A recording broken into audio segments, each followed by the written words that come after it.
Good afternoon, and welcome to this web conference with Movinn in relation to their Q1 report for 2023. I'm joined today by the company's CEO, Patrick Blok. My name is Johan Larsson. I work at Västra Hamnen, and I will be your moderator for today.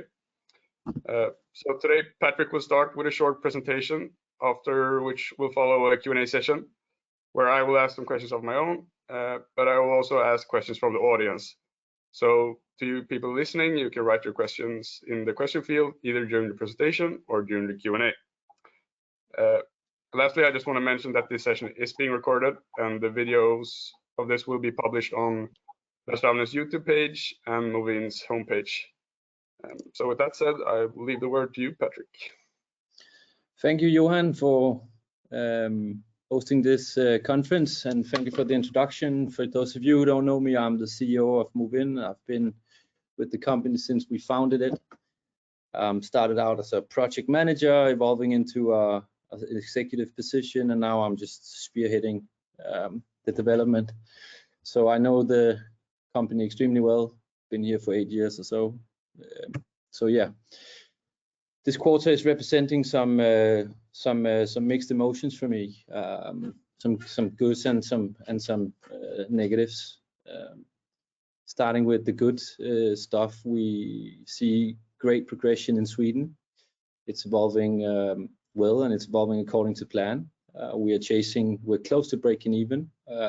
So that is a very good effort on the local team in place in Sweden. So super happy with that. We've added a couple of more units in Sweden. Still gonna pursue key markets in the country. So that strategy remains unchanged.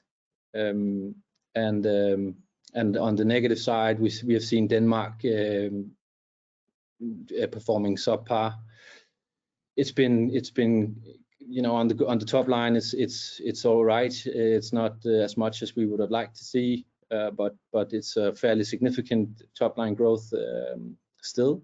We have upped the revenue from 20.6 million on group level, which is corresponding to a 27% increase in top line growth. But the bottom line metrics is not. I'm not happy with those. We've had a vacancy that's a bit higher than normal.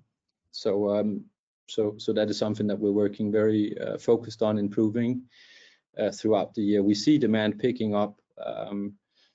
It's been a bit. It feels like it's been sort of a transitional quarter for everybody. Last year was extremely busy. We had some macroeconomic factors. There was some bottlenecks here and there, and Q1 has felt a bit like everybody just regrouping and kind of catching their breath. We've been doing the same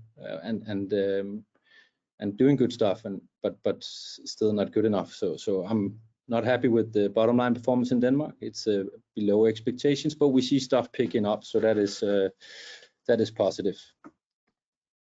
The group structure is unchanged since last time we had this conference. We still have subsidiaries in Denmark and Germany, and in Sweden and in Germany and in Denmark. The Swedish activities is progressing nicely, and in Germany we are continuing to work on some key negotiations, identifying some good assets that we can manage before doing a commercial launch. So it's progressing with nothing completely like tied down yet, but it's progressing and moving along in the right direction. Hopefully we can communicate a result before long. The financial highlights shown here in a segmented statement. You can see that that there's been growth in the top line. Unfortunately, you can also see that there's been substantial growth in the variable costs and in the fixed cost. The fixed cost is as expected. And the staff cost is as expected. You know, we're kind of prepping ourselves for long-term growth, so we're strengthening everywhere, strengthening in the marketing department, strengthening local sales teams, really building an organization that is ready to handle some aggressive kind of leaps in the future. And on the variable cost side, it's due to the fact that we've added so many units last year. If the ones who've been following us for some time knows that we added close to 150 units last year, which was above and beyond what we expected. And that revenue effect didn't kick in Q1, but the cost base did kick in. So that's why this has changed. It comes to a negative EBIT result of 470 on the Danish business. The 270 in Sweden is approved. Again, Sweden is closing in on break even and also turning some profit. So all in all, that's good. But that comes to a total of negative 753,000 on group level. So that is not what we wanted to see. We were expecting Denmark to pull the weight, and that's what we are focusing on at the moment, to get the existing fairly big operations in Denmark to perform in line with expectations. So we're getting there. It's taking some grit, but we'll be all right. Our balance sheet is also progressing as planned. We are servicing debts. We are still managing a good relationship between our equity and liabilities. We are taking down interest-bearing debt. So all that stuff is managed well. We and our cash flow, again, it's the cash flow is affected negatively by the poor performance in Denmark. So that is not as expected. We continue to do some investments, but as communicated earlier, we're holding back a bit on doing these incremental unit growth stuff that we've been doing so far. We also mentioned this in the annual report, but basically it's extremely inefficient to grow incrementally with a couple of units here and there. So the ones who saw the annual report run through will remember that we've changed this sourcing strategy. So instead of adding 5 units here and there, doing a lot of investments and procurement and trying to plan manpower cleverly, we are swapping to a strategy where when we do new leaps, it'll be bigger leaps in one go in the same property. That will be easier to operate, but also easier to plan out from a manpower perspective, but also procurement-wise, investment-wise, etc. The key ratios is seen here, both segmented and totaled up, and then obviously a comparison to the Q1 in 2022, and you see deterioration on the EBITDA in Denmark, as I would say is the key takeaway here. You also see a slight deterioration on the return on invested equity. Again, keeping in mind that Q1 is historically slow. We are trying constantly to offset that seasonality pattern in our quarters, but Q1 is slow. However, this has been performing slower than what we wanted to see and what we expect to see. Operational data. We also disclose this ongoingly for transparency, in line with expectations and the strategy of doing larger units in one go instead of doing incremental small units all the time. You can see that there's no increase in units in Denmark. We've added 4 in Sweden, taking the total portfolio up to 84, and that comes to a total portfolio of 444 in Denmark. That's up from 315 in the same period last year on group level, so it is a significant bump still, and the organization team is in Denmark and in Sweden are really consolidating and making sure that everything runs extremely smooth. Because if we lose track of that, if we lose track of delivering a good quality service and just focusing solely on growth, then we will deteriorate our client relationships, and that's not something that we're interested in. So we have to be sure that we can deliver a good quality while still sticking to the long-term growth plan. So that's what we're doing. The revenue per unit is a bit lower than the compared quarter as well. in Denmark, it has gone down from 206,000 per unit to 198 per unit, and that is a direct. It has an inverse relationship with the vacancy count. So you can see that the vacancy is up to a level that we don't want to see, and those two kind of key figures or value drivers, they have an inverse relationship. So that's the explanation for that. In Sweden, the revenue per unit is also low, but that is due to the fact that the market is still maturing and it's still developing. So we will see significant improvement both in Sweden but also in Denmark in the coming quarters for sure. The guidance for 2023, this is the same guidance as we communicated in the annual report, so it is unchanged. We will again, we remain confident that we can kind of deliver and that we can pick up some of the slack from Q1. So that is, we have all eyes on this. So we maintain our guidance.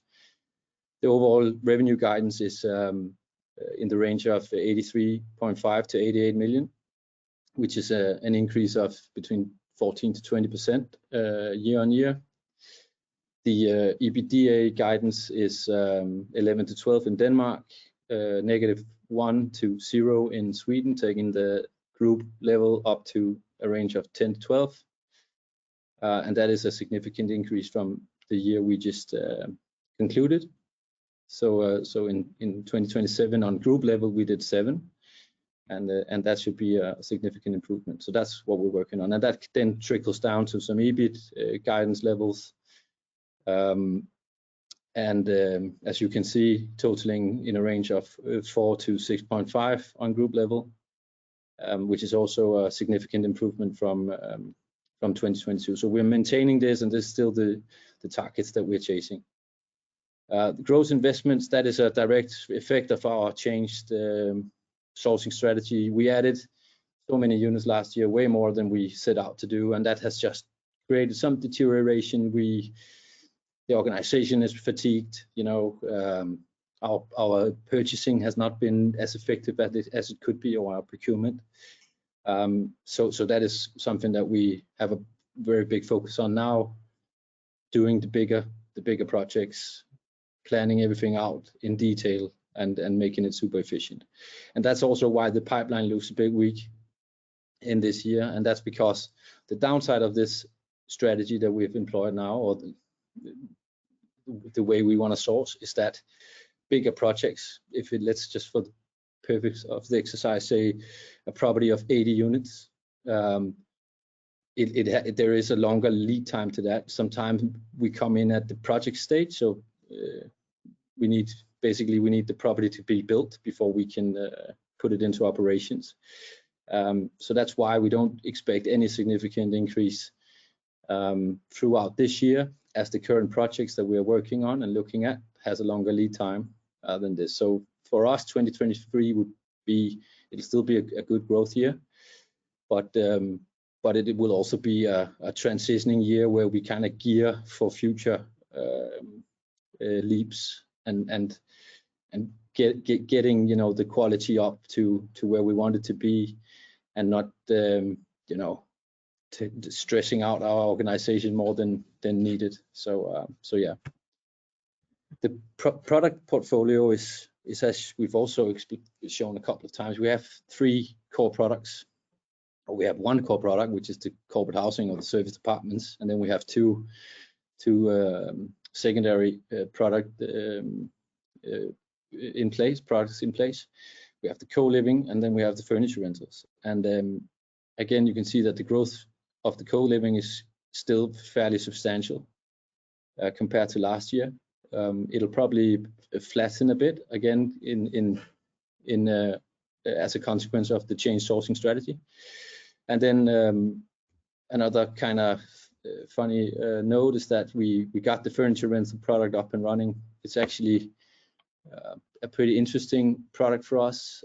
We still need to we still need to know the product category a bit better before we just do a massive launch, because it is a logistical exercise to get it to run smoothly. But basically, we had a big client in one of our markets that were on a project in Denmark, working on the bridge connection to Germany. And the people who know Denmark well would say that, you know, the service department industry in the south of that island where the bridge is being built is not fantastic. So there's not really any there's not really a market down there. But you know, with that client, we did a hybrid, or whatever we should call it, where they found some houses and things like that they wanted to rent, and then we delivered the rest. Now having a good revenue stream in place, and you know, those synergy effects between the three products is fairly substantial, because we have the furniture in stock already. So if we can get a portion of that out and working and generating a revenue instead of sitting in the warehouse, then that is obviously a plus for us. So getting furniture rental up and running has been good, and it's making us stronger with the big structural clients that has a presence in multiple locations throughout the north, both in Denmark and in the Nordics. So it has a lot of potential. We're not unleashing it completely yet, because we still need to know the product a bit better, know some of the pitfalls and things like that. Client concentration. I know this looks a bit boring, this slide, and you know, what's the point? But basically the point is extremely important, and it is for us a way of risk managing. We don't want a low amount of clients to have a huge revenue share. It is exposing us towards you know, risk if that client for some reason is no longer in need of our service. Especially if we have a couple of clients working on infrastructure projects, and those projects, they have an end time, they have a deadline, and when it's done, you know, and you don't want to have too many exposures towards that. So monitoring our client shares is extremely important. One of the things we mentioned in the strategic outlook is that we are well diversified. As you can see, we have no client that is above 4.46%. which allows us to, you know, I think everybody knows that we are probably looking into a period of time in the coming future where everything is a bit slow. You know, interest rates, inflation still kind of haunting us out there, war in Ukraine, you name it. And there will be industries that are more cyclical than others. So we're very aware of this, and looking at the defensive industries or the anti-cyclical industries, medical for one, technology is another. And because we have a relationship with these big structural clients, we can, you know, they can then up their revenue share when some of the more cyclical industries might be downscaling. We can then play the different industries in a well-segmented client portfolio. So a key takeaway, as you can see here, that some of the big clients have gotten bigger, and we are still well diversified, but we can see that the structural clients are taking more, and that is, in my opinion, super positive, because it proves that they trust us and that they're loyal. And then, as I mentioned earlier, should one industry kind of scale back a bit, construction, for example, then we can offset it by, you know, targeting our efforts towards medical, technology, energy, consumer goods, stuff like that, that are more defensive. So this for us is super important, even though it looks extremely boring. Technology remains, you know, core focus. I've said this throughout even all the time that we've been reporting. I've been stressing this fact. Still doing it, still committed to do it. Technology is core to doing this in a clever way. So we remain committed to that, to this part of the strategy, getting some very good technology to support us. And again, we are so tech enabled as it is, and we're doing more. It will allow us to, both kind of see if we can commercialize IT in the future, but it also will allow us to keep delivering a good experience to the clients already using us. So that is still key, and it's not going to change. This slide I've also shown a couple of times. It's the good old furniture brand that we have in-house. It's developing our own furniture, making our investments in growth more controlled. We are looking to have this higher than average product. Again, we've been using the 4-star out of 5 terminology, and we remain committed to that. So we don't want to save money by deteriorating our product. We don't want to go to a discount furniture shop.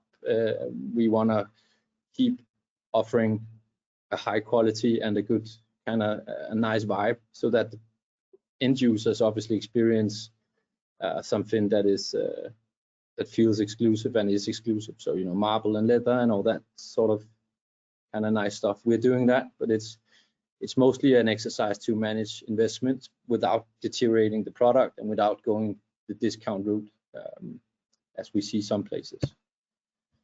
The current market's unchanged from last time.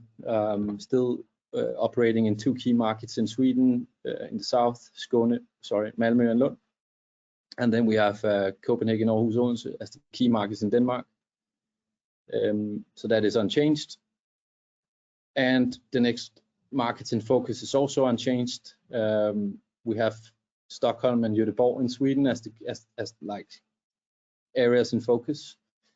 Working on different stuff. Nothing is materializing yet. Again, we don't feel like we're in a hurry. We're doing well with what we have already, so we are being a bit more picky maybe than we would be a year ago.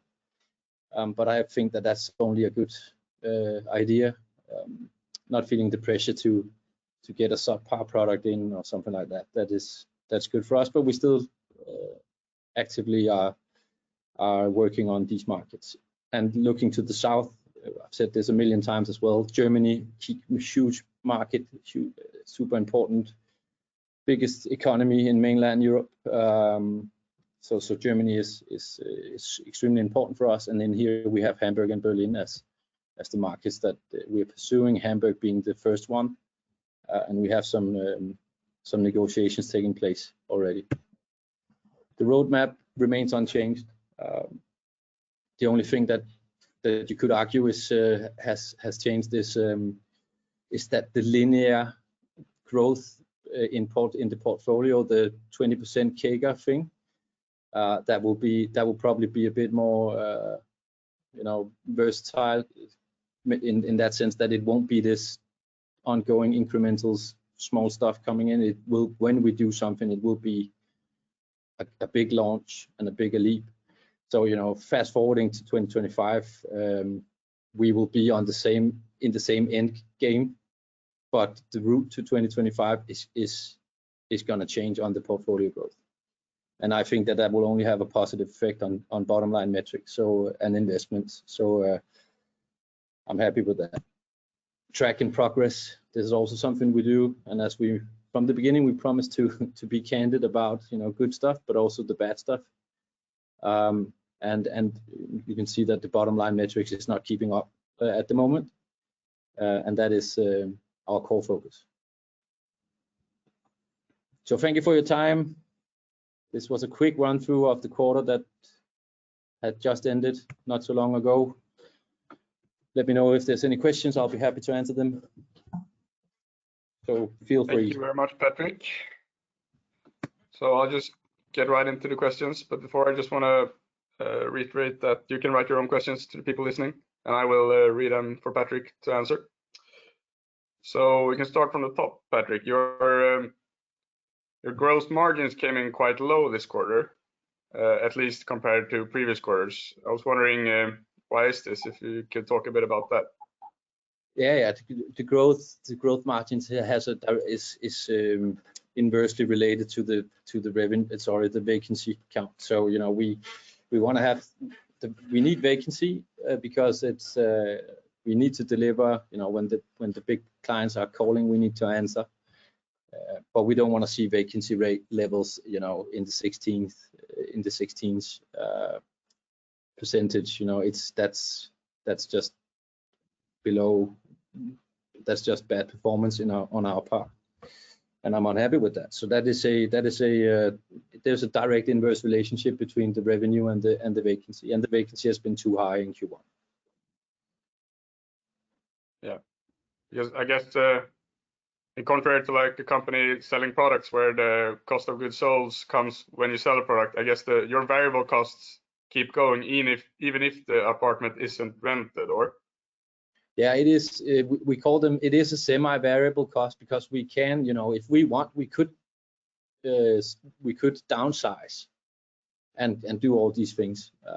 It's not an exercise that we can do that with a 3-month from a 3-month kind of ongoing basis, you know. But you're right. We have what's called perishable inventory. You have a similar logic in place in the hotel industry. You know, if you don't rent out a room, you know, you're not renting out the room, and that then represents a zero krona revenue count. So yeah, we have perishable inventory. You could also compare it to a florist shop or whatever. I guess that flowers, they kind of deteriorate, and when they're rotten, you can't sell them. That's kind of the logic that we are living under as well. And I just, you know, there's some, obviously, you know, we can look at the external factors and blame the market, blame the economy.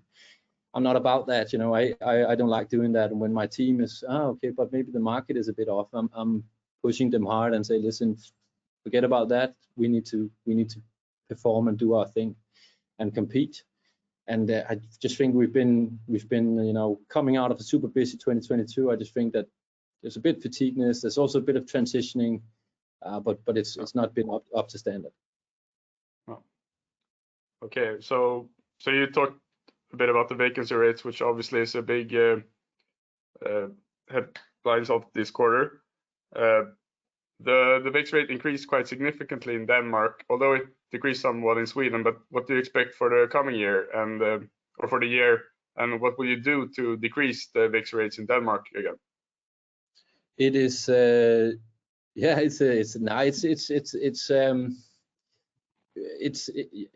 have to, if you understand, you know, when you're in it, you know, when you're in a super busy period, everybody's just running around from you know, heads to tails. You know, they are performing on orders. People might. I'm doing the big strategic stuff, so I'm in Germany, you know, half of the time. I'm in Sweden half of the, and then when you combine that to a local team made out of humans that feel too busy, they will take their eyes off the strategic board in a way.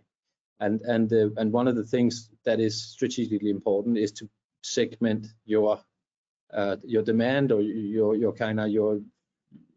demand inflow and your streams. So being able to strategically work on segments that are not cyclical, you know, the insurance market being one. We haven't spent enough time on the insurance market. So right now I feel like, you know, we have these long-term projects and talks that are still that are kind of in the pipeline without it being certain yet. So I'm happy with that because that will then give us the long-term perspective on.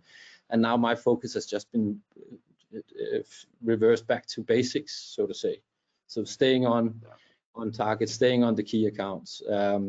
We've had a couple of good meetings with big clients, you know, and we expect to be busy.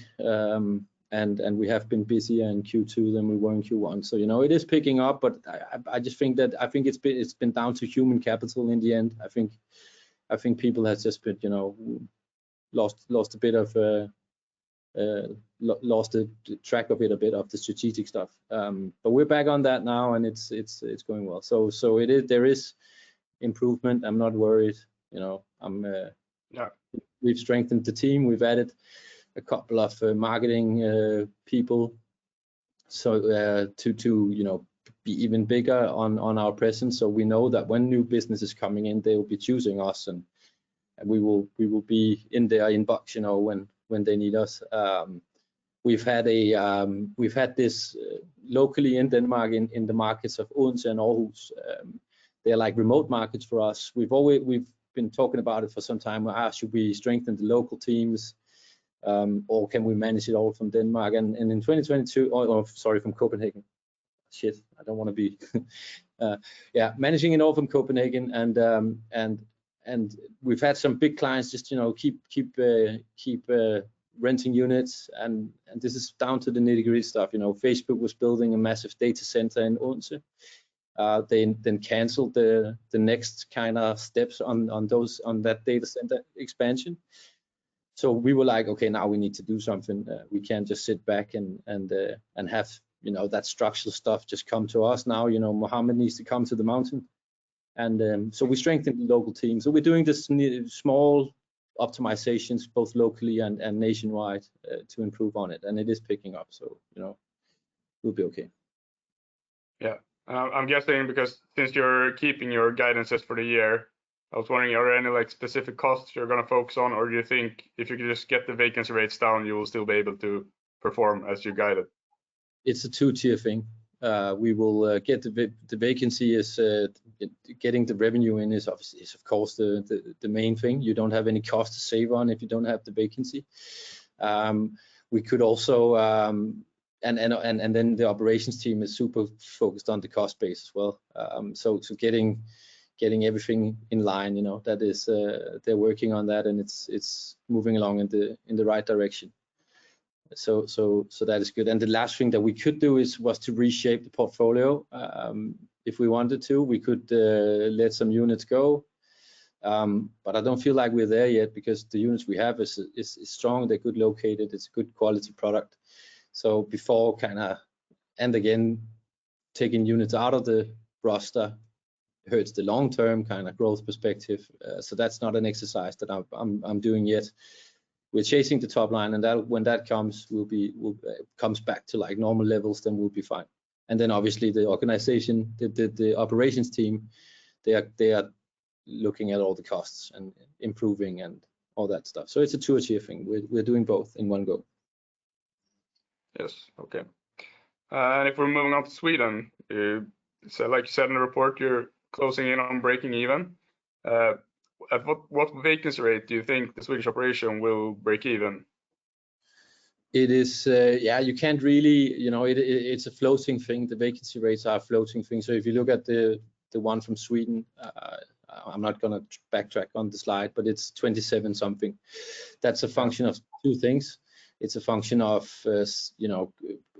Q1 always being a bit crappy, but also getting the market to acknowledge us, getting the key. It is a market driven by key stakeholders, and B2B. Everybody who's been in the B2B industry knows that it takes some time to cultivate the relationships, but when you prove yourself to be a reliable partner, then it'll be super efficient in the long run.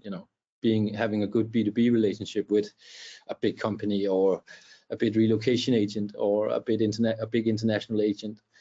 So it takes some time. So it's a combination of those two. The director in Sweden, Johanna, she's excellent. Couldn't be more pleased with her. She's opening all the right doors, and the demand is coming in. So that is progressing well. But it's a combination of Q1 being historically slow, and then also maturing to a new market. Okay, let's talk a little bit about your Collective Jojo launch, which was this quarter. It's nice to see. I was wondering a bit about what's the company's future plans for Jojo. Do you have it more to add value to your existing customers, or do you see it bringing in some significant revenues in the future? Like say 5 years, what kind of a revenue share would you expect Collective Jojo to bring? Yeah, fantastic question. Now I'm like I'm a megalomaniac on Collective Jojo. I think from a strategic long-term perspective, I think that this is going to be a big part of how we consume stuff in the future. I think this will be like we rent cars and stuff like that. I think that we will see a lot of the newer generations who's not interested in owning stuff. They want to be flexible and free. So on mega trends, I think furniture rentals is on the up and up. On the short-term horizon, we will keep it controlled and as an offer to existing clients, to be more of a one-stop shop to existing clients. But because that's also something to do with, again, figuring out the strain it puts on the organization. How fast can they get it delivered and kit it out, and really playing those metrics closely.